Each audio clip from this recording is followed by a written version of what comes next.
Jeremiah chapter 1. As your bulletin tells you, Jeremiah chapter 1, I want to spend some time in Jeremiah. It sounds like a good thing to do right before Christmas, Thanksgiving. Again, as I've been saying, one of the things that I'm struggling through is the idea that blessing is conditional.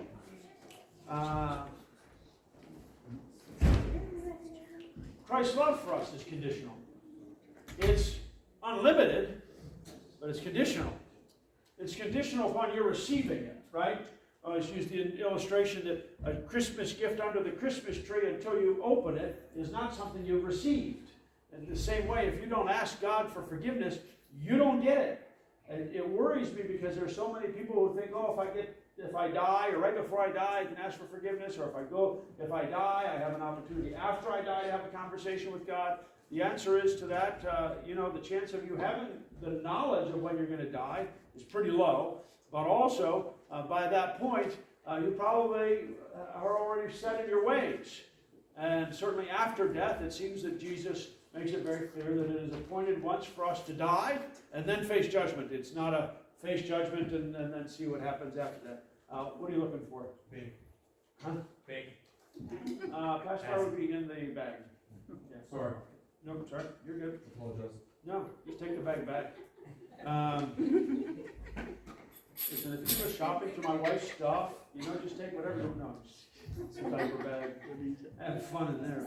The idea is though that God has called us for a purpose, and as He brings us in this purpose, He wants for us to not only just simply accept Him, but to be transformed by Him. And so Jeremiah is one of these books that doesn't simply ask us to be nice people. It goes through some very, very difficult things. And this is what I'm struggling through, is how nice should I be, and yet also how truthful must I be?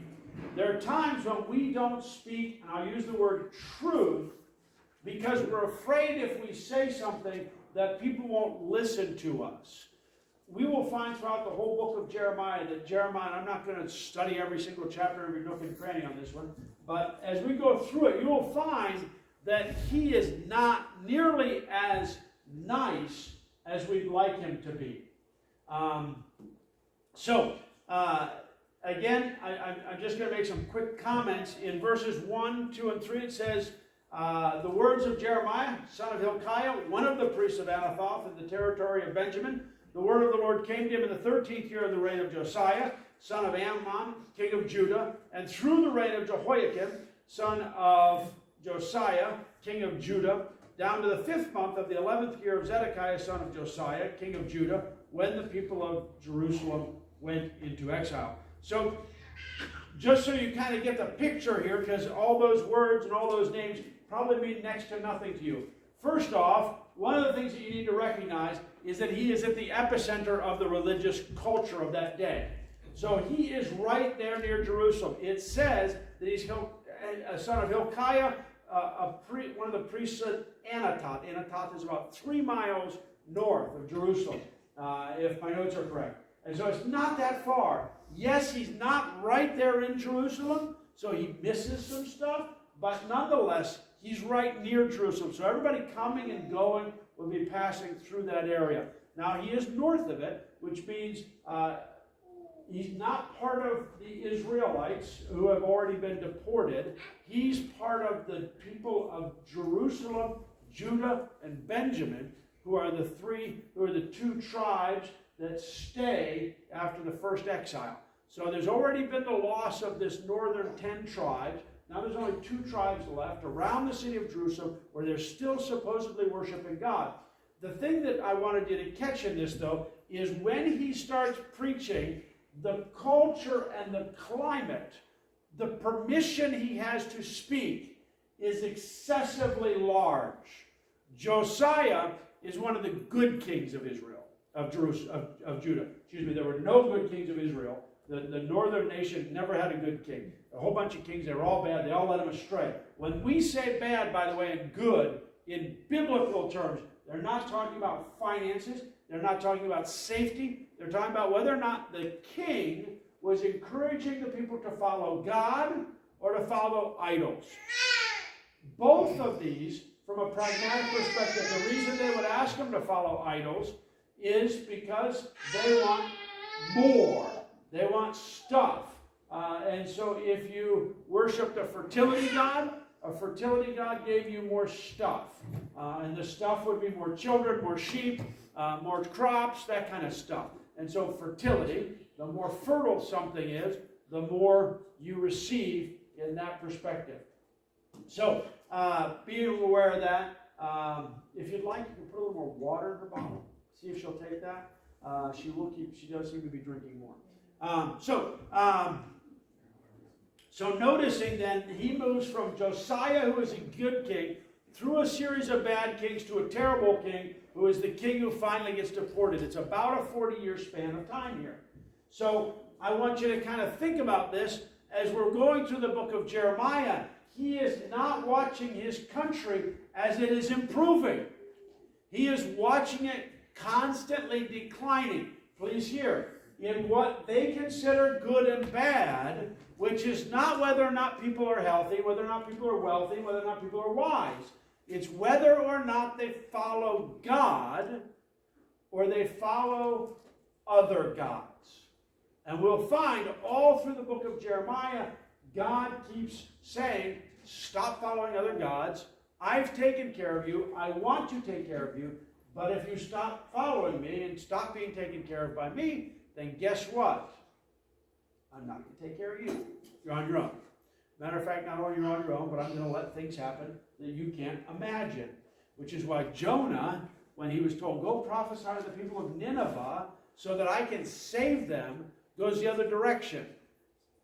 Because he knows that the people who are going to eventually attack not only Israel, but also Judah, both countries, are terrible enemies. They're not the kind of enemies who take lots of captives and take care of them. But instead, they're the kind of enemies who like to, skin people alive, tie them out in the open, and let them die over days. When the Romans came through and put people on crosses, that's kind of the image you have to have in your mind.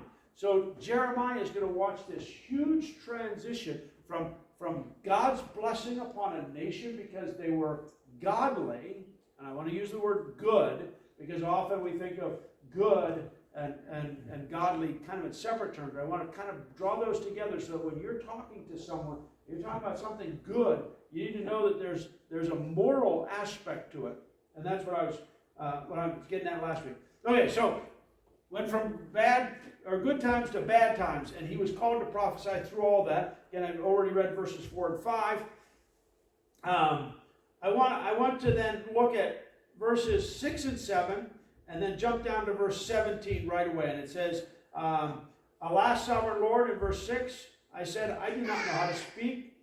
I am too young. But the Lord said to me, do not say I'm too young. You must go to everyone I send you to and say whatever I command you. Do not be afraid of them, for I am with you and will rescue you, declares the Lord. In verse 17, jump all the way down there.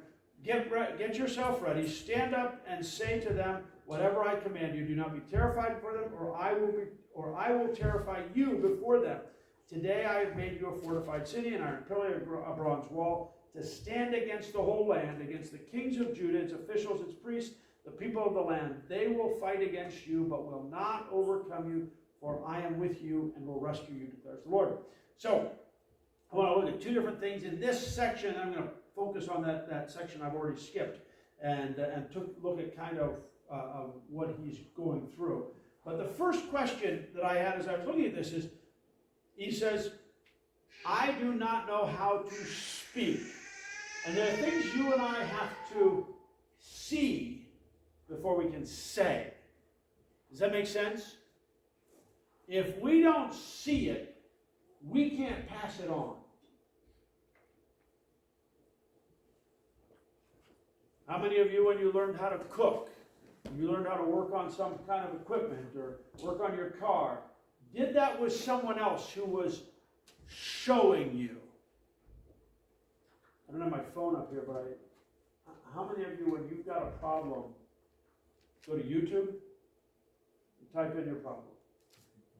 You don't know how many car repairs I've done. I just quick hop on YouTube and say, how do I fix this? This is my car, this is my make, this is my model. What do you do? And they show me all the tricks. And the nice thing is there's a couple things that I've worked on where it says like, don't do this or you'll have a huge problem down the road, you know? Don't drop your wrench down into here because it'll never come back. You know what I mean? Like, there's no way out for this one, you know? And so there's things where it's like, oh, that's really nice, because someone who has obviously dropped their wrench down there before now says, don't do this. Or again, if you're cooking, you know, what are the tricks? How do you make a better cookie? Well, if you get your butter out of the freezer and beat it up, or if you get it soft off the counter, or if you put it in the microwave and warm it up and make it soupy, how does that affect your food? Well, you know what? If you look it up on YouTube, you don't have to go through 4 pounds of butter trying to figure out which one I want to use. You ask someone else. Well, the thing I like about YouTube is you get to see it. When I started working on cars, I had they were the Haynes manuals. Rod knows what those are. So does Dave. And that was the company that made those particular manuals. Hayes and Chilton. Chilton was what I'm thinking of, yeah. There was one other. McMillan. I think it was started with an M. Yeah. See, these guys are too old to remember. See, that's the problem. They're getting up there in their 40s past Reverend Eve. But anyway, there's a whole bunch of books out there. I've gone to sales now where I'll see those books, and I'll look at them and I'll think, I used to have that book. But I don't need it anymore. And even if I needed it for my new car, I still wouldn't buy it. Because YouTube has the video that shows me how to do it. And so what God says is, I want you to see me before I have you show someone else. Yeah. I got about 25 books out there I'm trying to give away. If anybody wants a repair manual for their 1957 Chevy, we got it. Yeah, well, and again, how do you learn how to do it? You kind of get in there and tinker, but at the same time, you're checking those books or watching YouTube or whatever it is. And so as you wander through life, there's moments when God says, hey, I want to use you because you have seen it first. See, they actually used the word back then, a seer.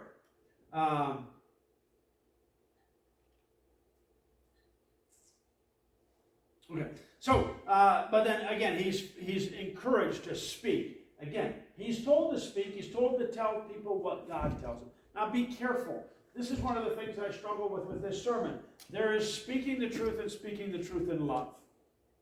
There are times when we need to hold our tongue. Have you ever wanted to give someone a piece of your mind?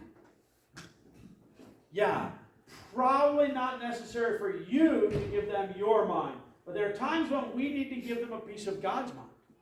Because God has said, hey, I told you something, I want you to tell someone that. Now, yesterday, I felt that I had something I needed to say to Rachel and to Josh. It was a word from the Lord, not a critical word, a blessing. I thought, I'm not going to miss this. I'm not even letting them go on their honeymoon before they hear this from me. I need to speak these words of truth into them. And again, they were a blessing. It was nice that particular one wasn't a rough one. There are other times when I have things where I'm like, I need to say this. I need to say this to someone. And again, so if you ever hear me saying something to you, please know that I've got a love filter in there that says, don't just say something stupid because I care about you. Now, that doesn't mean that I'm always perfect at it, but Jeremiah was told, speak the truth boldly. But not all truth is necessary. And I say that because, again, in love, there might be some things that you don't say. You just don't bother. They're not helpful. They're not beneficial. So I don't need to tell someone like Dave that he's got gray hair. He knows that. Leave that out of the conversation. I don't need to tell Kenny that he's a wise man because he has been praying all his life, rubbing his hair, and it's just come out because he's been praying for me so hard. And he just keeps rubbing and praying, you know. And so, again, as you go through that, you say, okay, so what is the truth that needs to come out? And we live in a culture, we live in a day when we give sound bites, when we give pieces of information, or when we give what might be an insult that may or may not be true. And again, I've said these kind of things before, but I just want you to catch them because as someone who has been asked of God to speak truth to other people, one of the things we need to do is come to the point where we can actually have, I read a book by Kathy Scott, I believe, Catherine Scott, I believe is her name. I dated at Kathy Scott College, but Catherine Scott is this author, different lady, and the reason I'm absolutely certain of it is because the one is a Christian, the other is not. I can let you guess which was which. But anyway, the author of this book is not necessarily writing from a Christian perspective, but she says, there are times when we just need to put truth out there in front of people. We just need to be truthful. We need to be able to feel and know and be certain of what is being spoken about. That there's no smoke and mirrors going on in this conversation. I know what I need to know to make a decision that's reasonable. How many times have you had a conversation where you're like, I'm not really sure what I should do based on what was just said, because there's all kinds of confusion that they've just added. A good confusion is, hey, stupid.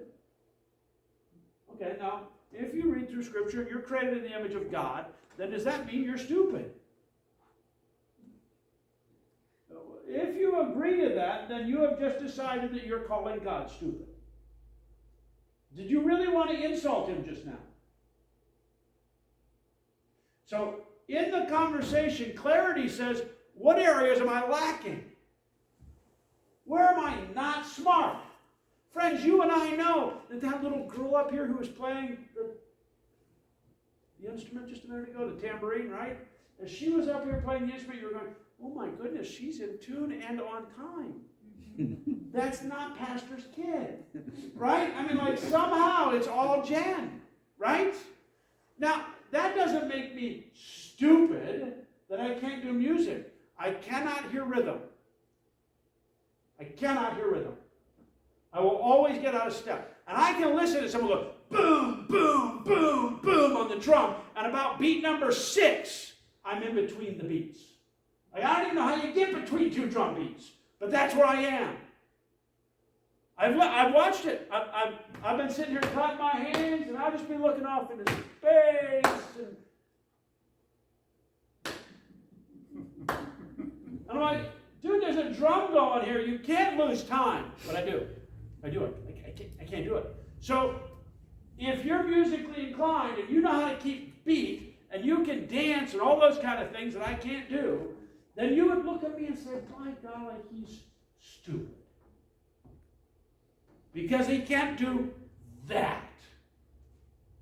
See, that's a sound bite. That's a lie. That's a peculiarity about my character that you can't fix, and I haven't been able to fix either. I've tried. I listen to music, and I just decide, you know, I'm just going to really enjoy when other people do a wonderful job. And a wonderful job is anything but mine.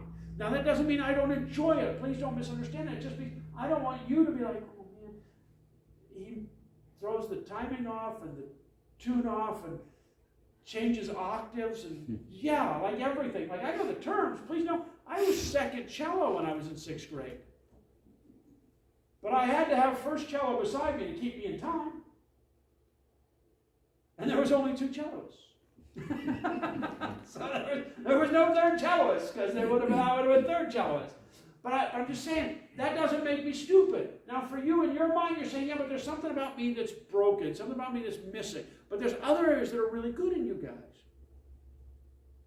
And again, if we're not careful, we'll hear Jeremiah saying, I need to speak the truth, and we'll bring up things that are either incidental or not true or not full story. So what is full story? You're created in the image of God. Okay, so what are you doing with that? And that's what Jeremiah is being called to. He says, I have appointed you a prophet. I've given you something uniquely yours. Do you know there's something uniquely about you that reaches to people that I can't touch? There are people that you have contact with, that you have a very, very easy space of conversation you can walk right in and talk to. You know, I just think outside the box. I think, wait, what are some of the ways that you could reach people for Christ that I can't? Well, first off, many of you work at places where you have other friendships where it'd be easy to say, hey, want to come to church with me?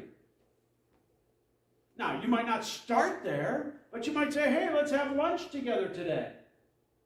Rather than letting them sit off by themselves. Those are people I can't sit and have lunch with because I'm not supposed to come to your office and have lunch. I'm not supposed to go to your workplace and have lunch. I'm not sure what time they're going on lunch. Right? But you do, and you know we're there, and you know where they're going. Say, hey, let's do lunch together. Let's be friendly to each other, you know? You got family members that are different than mine. You have powerful influence on family. I don't have it. You have powerful influence in your neighborhood. One of the reasons why I asked so vehemently when we were building the church for me not to live in a parsonage is I get to talk to all my neighbors. And I get to tell them I pay taxes. Which means I get to have influence. See, I'm not just a freeloader in the community. I'm not a renter. I'm not temporary. I own this house. You know what? The reason I own this house is so that you and I both know that we both have a vested interest in being part of this community. And I want to be a good neighbor. So I walk around my neighborhood. And I don't talk about the fact that I'm the pastor who lives in the parsonage. I walk around the neighborhood and I say, hey, I'm your next door neighbor. Who are you? I have now met 5 new neighbors in the last couple months. Trick-or-treating is a dirty way to do it, by the way. If you got little kids, you know little kids, go trick-or-treating with them. Dawdle. Say, hey, who are you? I'm so-and-so. I met Sean this last time I went out trick-or-treating. Several houses down the road from mine. I think I'm going to follow up with him. That was how God uniquely knit me together in that particular situation, have that particular conversation. And you and I have all kinds of unique things. You all live in different neighborhoods than me. Dave used to live about a mile away from me. He's about as far away as possible now, which is mostly for his benefit, getting farther away from me. But, you know, and Kim,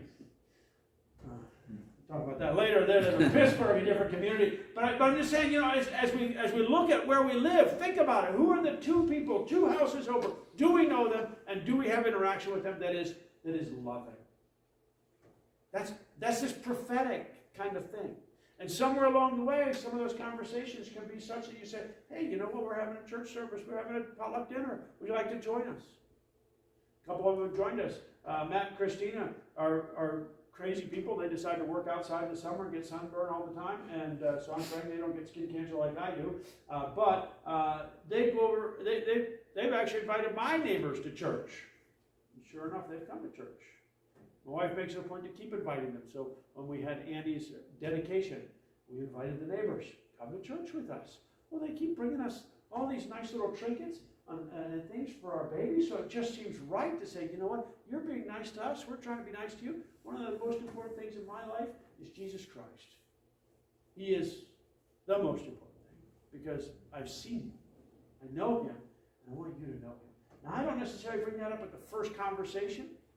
I don't necessarily bring that up on the second conversation. But there comes a point when I say, hey, I just want you to know that there's something that I consider very important, and I want you to share in it because it's wonderful. So, he says, see it, and then speak it. And the reason he says it is because what's found in verses 9 through 16, and I want to quickly walk through this. 9 through 14 gives us kind of our pictures. Then the Lord reached out his hand and touched my mouth and said to me, I have put words in your mouth. See, today I appoint you over the nations and kingdoms to uproot, tear down, destroy, overthrow, build, and plant. So please note, real quickly, I'm not going to talk about this much, but he gets both jobs. He gets the job of tearing down and building up. He gets the job of uprooting and planting. He gets both jobs. It's a lot harder to build, isn't it? Someone, I forget where I read it recently, but someone said he was watching this group come in and tear down a house. He's like, wow, your guys must be pretty skilled to tear a whole house down in 2 or 3 days. He says, oh no, these are a bunch of monkeys I found along the road. Now, he wasn't being rude to his guys, but he says, none of these guys know how to do anything. It's easy to tear down. No. Those guys who build have to have electrical skills, plumbing skills, woodworking skills, finishing skills, concrete skills, all those skills. It's easy to tear down. It's hard to build. It's hard to build well. And so as God is giving Jeremiah this job, he's saying, I want you doing both. I want you to engage both of these things. And I want you to be aware that your job is to knock some things down that shouldn't be there anymore. We're going to clear some shrubs away so that we can actually see what's going on. And then we're going to start to build a masterpiece. And you, Jeremiah, but also you and I, are called to have that kind of influence on people. Those kinds of conversations that are both tearing some stuff down that shouldn't be there, but also building back up. Let's keep going. Verse 11, which is what I want to focus on, these two prophecies. The word of the Lord came to me. What do you see, Jeremiah? I see the branch of an almond tree, I replied. I want to stop there. Verse 12. The Lord said to me, you have seen correctly, for I am watching to see that my word is fulfilled. Now, again, forgive me, I'm going to use some of the commentary kind of chatter, but they talk about this word that it says the branch of the almond tree, and he says, I am watching to see that my word is fulfilled, or that it comes quickly. The almond is one of the earliest blooming, blossoming, and fruiting trees. It just happens to be much earlier than everything else. Usually by 3 months. When everything else still isn't even in bud, the almond has budded and has full leaves and will eventually have full fruit long before everything else. And so this one commentary calls it the hasty tree, which is a play on words in the original Hebrew. Because for you and I, as we watch our culture around us, we are hastily moving in a direction, and I believe culturally, in a direction away from God. Now, I would argue that in the church, that if we're not being, and I'll use the word current or intentional with our relationship with God, we will also be making a hasty slide backwards away from God. It's just easy. It takes work to stay current in our relationships. That's why, if you listen to Focus on the Family, just a simple illustration. What do they say about dinner time in your family? How often should you eat dinner as a family if you want to stay connected? Once a year? Maybe once every couple months? Wait, Christmas and Thanksgiving, right? And if you're a Christian family, you should also do it at Easter. No. If you listen to Dobson and those folks that are talking about how families stay close and stay strong, they have at least one meal, preferentially every day together. Now, that's hard. It's especially hard with little guys who are going off and doing dance or going off and playing hockey or church, right? But if you don't set aside time to hang out together, guess what? You're not going to know each other. And you're going to start to separate pretty quickly. That happens the same with God, doesn't it? If you're not having lunch or dinner with God pretty regularly, guess what? You're going to start to move away from Him. The almond branch is a reminder for you and I that we make a hasty retreat from our relationship with God if we don't keep it fresh. If we're not leaning into it, you can't just stand up. You'll be pushed away. This last week I was in the ocean down in the Tampa area. If you're watching the news, there's stuff churning around right now out in the Gulf. A couple hurricanes. One's just passed through. Another one's coming in. It's all kinds of fun stuff. I missed all of it. Darn. But anyway, nonetheless, while I was there, there had just been a series of storms that had kind of ripped through the northern part of Florida and given all kinds of rain. I mean, really hard rain. We had to drive through a lot of it. We got to the beach, and we were out on the beach. And I'm used to this beach being a place where I've actually taken all my older kids out and snorkeled there. It's really nice, really calm. There's a little bit of current. I walked out in that water, and I would have sworn I was in the Yaak River, where the rapids are going underneath the bridge. Not coming into shore, that kind of thing. I watched a dead fish washed past me. Now, it wasn't washing up to the shore. It was just as the waves were coming in, they were coming in, not from straight out to sea, but almost all the way over towards Dave. The waves weren't coming straight, they were coming in this angle. That fish,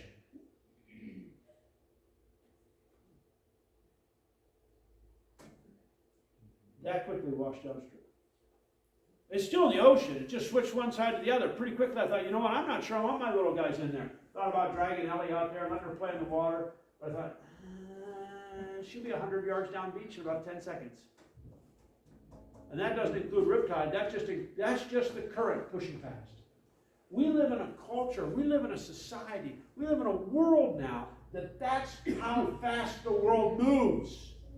Well, if you want to stay close to Jesus, you've got to be intentional about saying, I want to stay close to him. If I get too far out in the water, I'm not even going to notice it. You know what the sad part is? In the first 10, 15 feet, you can really tell because you've got a point of perspective. Oh, wow, I was right next to Dave a few minutes ago. Now I'm way down there. But you know what? If you're 20, 100, 50 yards out, all of a sudden you can't see from perspective how far you've slid downstream because you don't have a point of reference to say, oh, yeah, I've moved. I've moved. I'm moving. I'm moving. If you're 200 yards away from the shore and you're sliding along, as far as you can tell, it's sitting still and so are you. But if you're trying to stand on the beach and that water's pushing across you, you know right now when it moves you.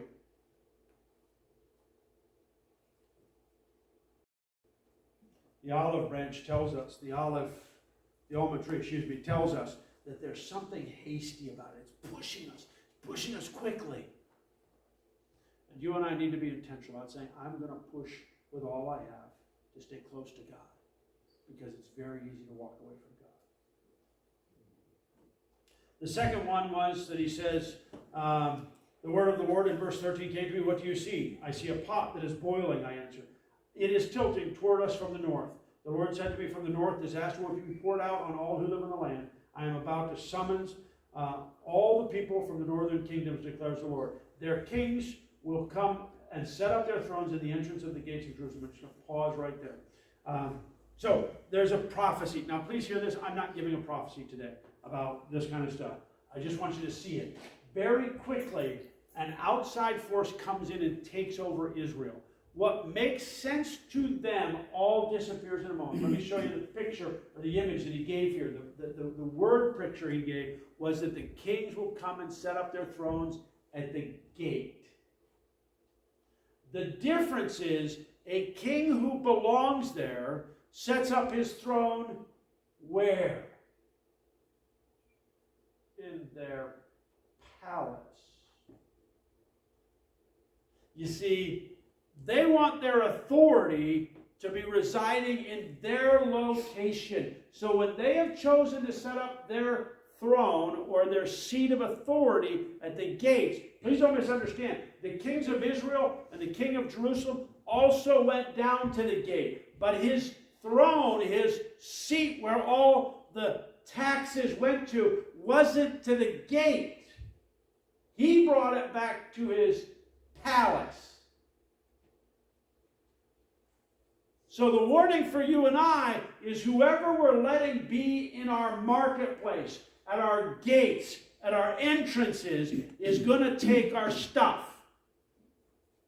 Now, if you want to know what your stuff is, it's not just your money, it's your time, it's your energy, it's all the things that you are. It will take your identity. Now, what it is the reason that it matters that it was at the gates, I believe, is that at the gate is where all the commerce and all the conversation was occurring.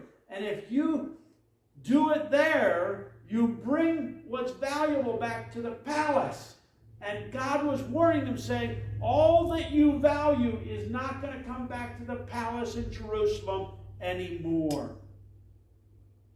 Because you don't value me, because you haven't put me first, when you walk through that gate, someone's going to tax you, but it's not me. It's going to be a king from way over there. He's going to take your gold. He's going to take your kids. He's going to take your wife or your husband, and he's going to drag them off, and they're going to be somewhere else from where you are, because you value them and you have given yourself to them, because you haven't given yourself to God. We live in a country right now that is walking away from God. Again, like I said earlier, this is not a political comment. This is a cultural comment. I say that because if it was political only, it would only be about the election. But I'm telling you, you're not allowed to talk about Jesus in school anymore. If you're really careful about work, everywhere. I mean, there's conversations, there have been conversations from time out of time that pretty soon I'm not going to be allowed to preach what the Bible even says. In Canada, there's certain things that are not permitted to be spoken, no matter where they're written in the Bible. You can't even say them from the pulpit. You can't read the Bible from the pulpit and include those words, or you get sent to jail.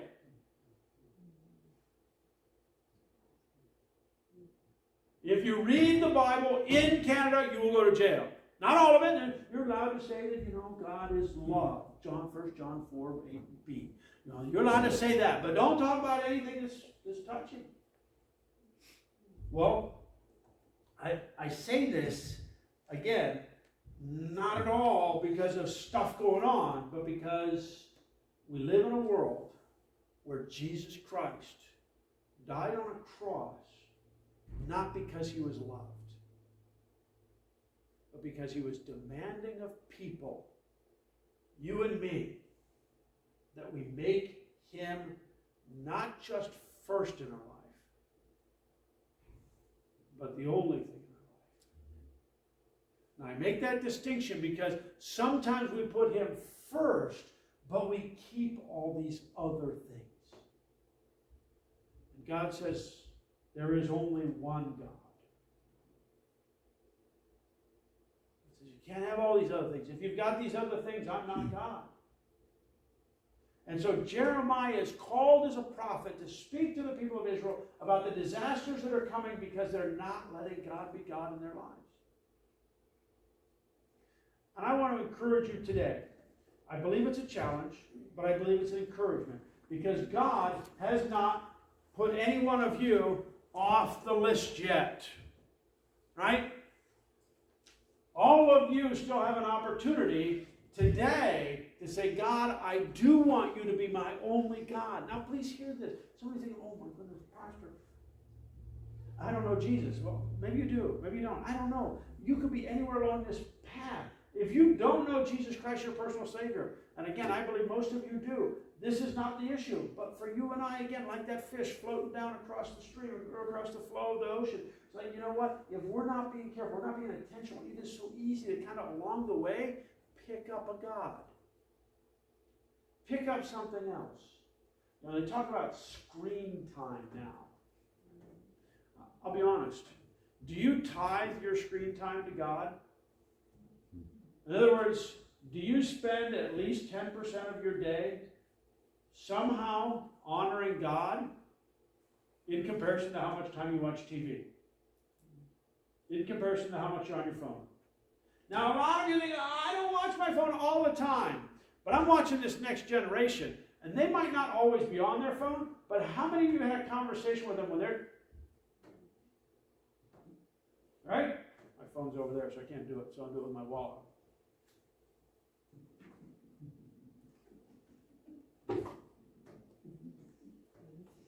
Right? Okay, keep talking, Claudia. No, I'm paying attention. Yeah, no, yeah. How does that make you feel? You think you're the priority? Yeah, right, yeah, obvious. Now, there are times we say, hold on just a moment. I have an emergency I need to respond to. And we laugh about the fact that when we go on vacation, there's 3 of us that are on this vacation together that all have cell phones, and we all have different reasons why we have to respond to some ththings. And every so often I have to look at my phone because my mom's in bad health. I need to know if there's something I need to respond to. One of the guys is self-employed. Both of them are self-employed. One's in finance and one's in construction. And they both have things that come up. They're like, I'll be right back. I need to take this phone call, or I need to respond to this text or whatever. But you know what? They don't walk around thinking, man, I just can't wait to get my phone. I have an assistant. Throw the phone at him, be done with it.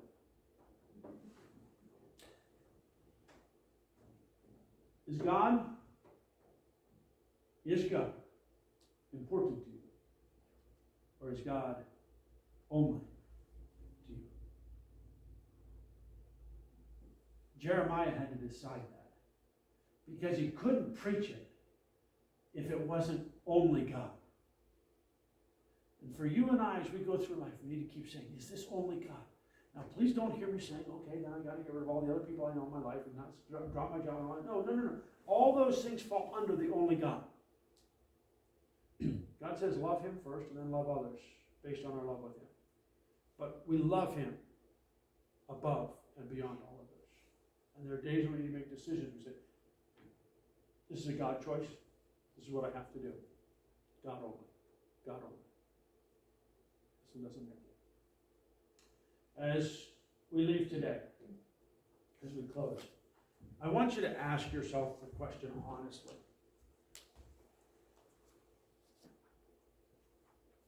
Are there other gods in my life? Have I let other things creep in? Have I been casual about keeping Christ only as my Savior? There's a lot of things we can lean into. Lean into healthcare, lean into insurance, lean into savings, lean into our job, lean into our family, lean into our parents, our children. Lean into whatever. God says, I'm it, or I'm not it. Jeremiah has to know that lesson and then pass that lesson on. Let's do the same. Father, thank you for this morning, for these few moments together. We thank you that Jeremiah was a man of integrity before you. Not because he was incredible, but because he was made specifically by you.